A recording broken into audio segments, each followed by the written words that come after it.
The market for 3D metal printing is growing at a rapid rate.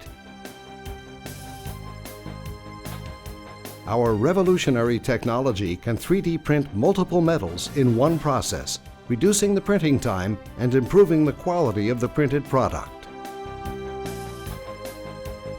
Instead of using a single metal powder in the printer, we use multiple metal powders simultaneously to build the model according to the three-dimensional computer model.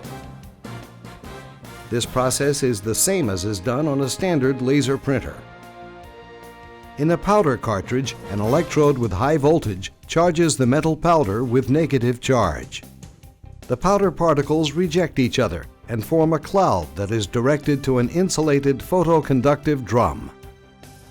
An electrodielectric plate moves above the drum and, using a positive charge, collects all of the powder. As the plate moves above all of the drums, the powder fills it up.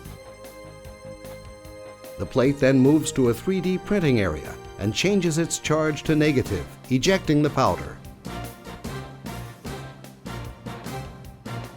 The high-energy laser beam fuses the metal powders to the required shape. The process repeats itself until the model is created. At the end of the process, a multi-metal part is created and ready for use. As far as I know, the new 3D printing technology of different metals simultaneously is not available yet.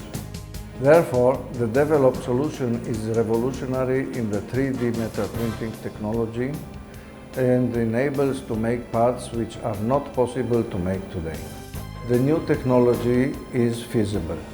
The idea of multi-metal printing was presented at General Electric Global Research in Schenectady, New York.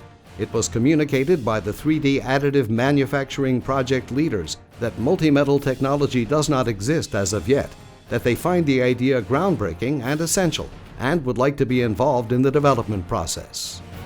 This advanced patent-pending 3D printing process will allow you to print multi-metal parts with a shortened printing time and will change the way the industry designs mechanical parts to achieve better performance.